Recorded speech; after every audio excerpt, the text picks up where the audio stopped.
Sunshine, welcome back to my channel. Today I want us to go through a very serious topic that is very important and I don't think enough people are talking about it. That is toxic workplaces. So I want us to start a series. So this first video will be talking about characteristics of a toxic workplace, compiled from various sources including myself. I am a victim of a toxic workplace and I would like to share the characteristics with you to stop you from finding yourself in a toxic workplace. So as usual, let's go straight to the video. Like I mentioned, I want us to go through characteristics of a toxic workplace. These have been compiled from my own personal experiences and experiences that I have gotten online from people I have requested. So the first thing is high employee turnover. I'm not talking about 2 employees leaving after 1 year. I'm talking about each and every month there's someone who's leaving that organization, and most of the time it's multiple people. And they're living in such bad terms, they just decide one day they're not coming back, and there's no morale in that office. That's a sign of a toxic workplace.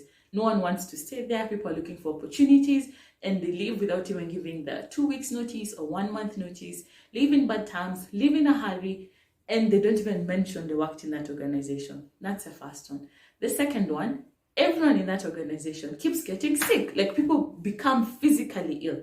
And if you've worked in a toxic environment, you can be able to testify. I can testify. It reached a point, my physical well-being was now on the line. Like, I'd keep getting sick over and over again. I remember in a period of 6 months, I kept going to hospital, getting strong antibiotics for an infection that my body could not be able to fight. And normally, my body should be able to fight such infections. It was an ENT infection. If you know, I have a lot of ENT.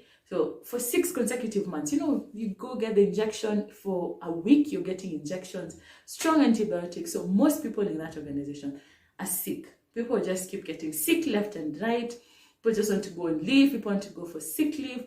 That's another sign. The third one, time is a construct in that. Like, people do not respect time in that organization.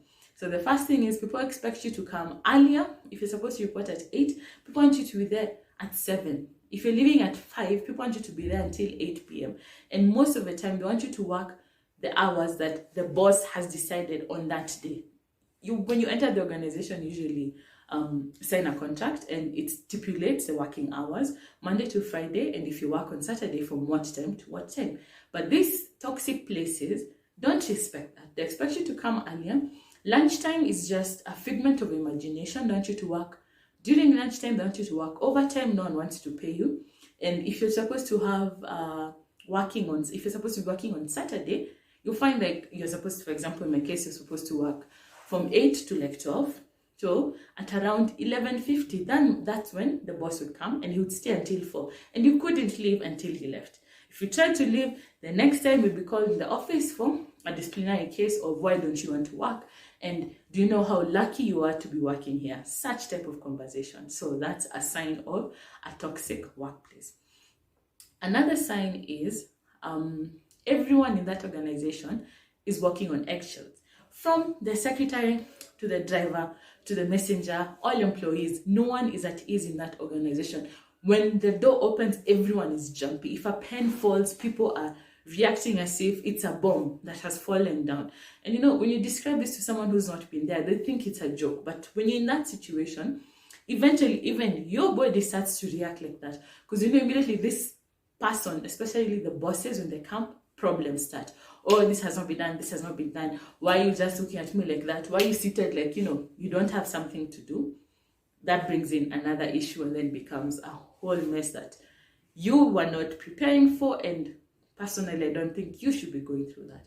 So everyone is working on eggshells. No one is comfortable. People look stressed out, and people don't even want to talk in the office. You get, like, I remember in my case, anytime I got near that area, not even in the office, near that area, my body would start behaving like I'm going to war. I wouldn't feel comfortable. I'm feeling very cold. I'm on the defense, defend yourself. I remember, sorry, my response to pain is to giggle because I don't want to cry. But I remember, I'm not crying. I remember even walking up to the office and I kept telling myself, today is a day I would defend myself. Today is a day I would not let this person talked to me so badly. Today is the day I will do my work to the best of my ability so that I don't put myself in those situations. And it was really bad. Home time, I used to look forward to going home, and I used to dread waking up in the morning to go back to the office. And I came to realize everyone else was going through the same thing. So that's a characteristic of a toxic work environment. Then people still want to contact you when you're on leave and even when you're sick. So I remember you take a leave, and that's a time everyone is like, where is this document? This has not been done. Make sure you send this on by this date. And you're like, I'm on leave. I'm not supposed to be doing these things. They're like, no, it's an emergency. You should have planned yourself better. And you see, the funny thing is the other people in the organization who can carry out the specific task, but they have decided you have to be the one to do it, and you have to do it in this time frame, whether you're sick or on leave. So there's no, what do I call it? They do not respect your time and your sick leave and, you leave your normal leave. That's another characteristic. Then the other one is constant negative criticism. And they do this, and the thing they keep telling you is, number one, I'm doing this to help you. That's just a lie. Number two, you're too weak. I'm trying to make you strong. Or like they say, you're too sensitive. I'm trying to teach you how it is in the real world. Number three, this happened to me, and look how amazing I turned out. When people tell you that, please run. This is a sign of a toxic work environment, because the criticism, I agree, you cannot do work perfectly, especially when you're starting out. And there's constructive criticism. Someone can tell you because of this and this, this and this. And you'll be able to understand where the person is coming from. And I'm not saying that everyone has to hold your hand and explain things in detail. Even if they say it in a shouting manner, you can tell when someone is giving you real criticism. But now the criticism I'm talking about, it starts out as work criticism.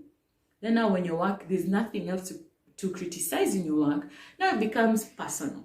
Oh, it's the way you look, it's the way you dress, it's what you eat, it's the weight that you have, it's the way you talk to other people, it's how you sit at your desk, for Pete's sake, it's how you're looking at the computer, how you enter the office, how you're walking in the office. No, those are the things that are criticizing to tear you down over and over again. And it's usually people at the higher level, like the bosses are the ones who are doing that, and within time even other employees can be able to join that. So they criticize and tear you apart for nothing that concerns your work. There's nothing wrong with the work. So now they move to the next level of criticism. Or you find someone, you send a document, and then now they're calling you to shout at you because on page 13, the third paragraph, the fourth line, you didn't put a comma. Surely, is that even a form of someone that should be shouting at you? And the first time you stand up to yourself, the next time they criticize you even more and shout more. So the more you keep standing up for yourself, the higher and the worse the criticism or the shouting becomes. That's a sign of toxic work environment.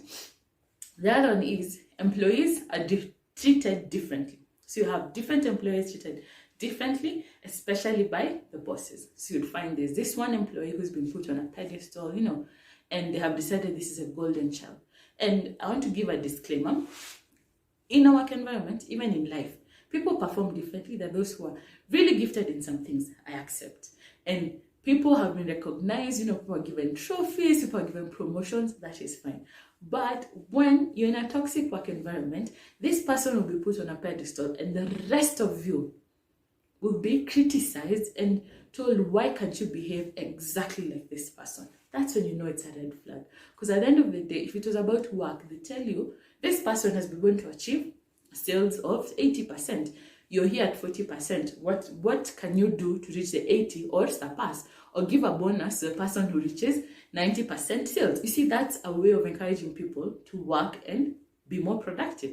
Now, this one that I'm talking about, they'll tell you, why can't you talk like so-and-so? Why can't you dress like so-and-so? Why can't you write like so-and-so? Why can't you think like so-and-so? And this person is put in a pedestal. And you see, if you're the person in the pedestal, you think you've made it because finally there's something, something good is coming your way, positive remarks are coming your way. But what these people are doing, they're isolating you from each and every other co-worker that you have. So eventually, even your co-workers start having resentment towards you. It's more of, it's Nane's favorite, so whatever I do doesn't matter. And they don't want to work with you in projects. And you see, I've come to realize you can't work alone. Eventually, you need to work with people. So when in projects, no one wants to work with you because, oh, you get all the credit. So these people start isolating you and criticizing you. Co-workers don't want to eat lunch with you. No one wants to work home with you. No one wants to talk to you because they think you're the boss's pet and the favorite. So you see, ideally, this is a toxic way of making people not like you. It's very messed up. The other one is isolating you. Now, real isolation. So you'd find in the department when you started you're 4, before you know it you're 3, before you know it you're the only one, everyone else has been transferred, you're not allowed to interact with these people have been given information about you that you have no idea where it's coming from, so no one wants to interact with you. Before you know it you're the only employee in that department or in that organization. Now, people know, like now the bosses know they can do whatever they want because you can't leave, and it becomes a very sad, disturbing, toxic place. That's another characteristic of a toxic workplace. Then the other one, it's more of negative comments. Everyone in the office has, rumors, very negative rumors. No one wants to be there.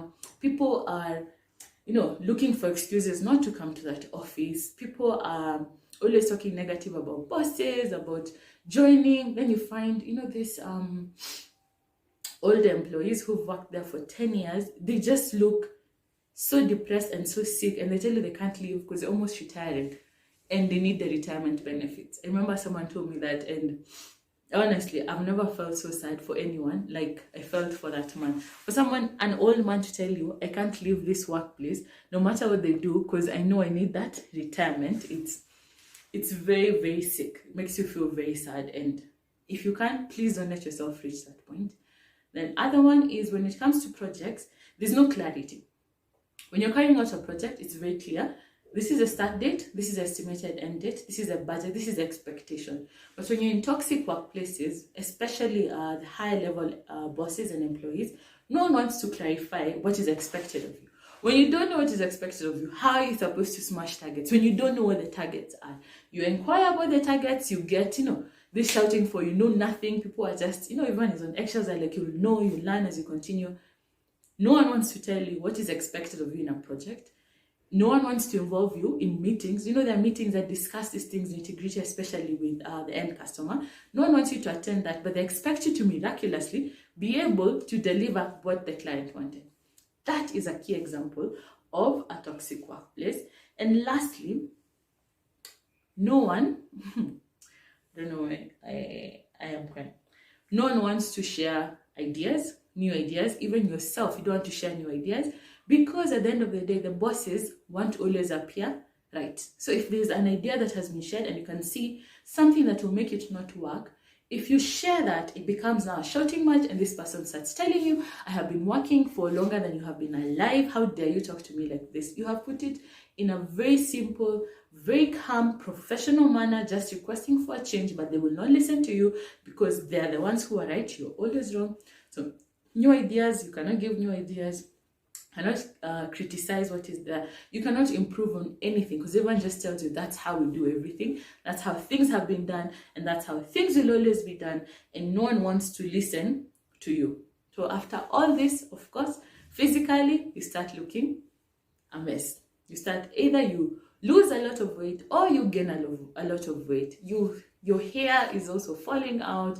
Your skin looks ashy. After staying in this toxic work environment, eventually your physicality starts to change. That's it, sunshine. I'll see you in my next video where I'll be talking about my experience, my personal experience in a toxic workplace. Don't forget to like this video if you haven't. Share it with other people, especially, I would request, especially those who are just starting to work, so they understand what a toxic workplace is, identify their characteristics, and avoid those situations. Thank you so much for watching. I'll see you in my next video. Bye.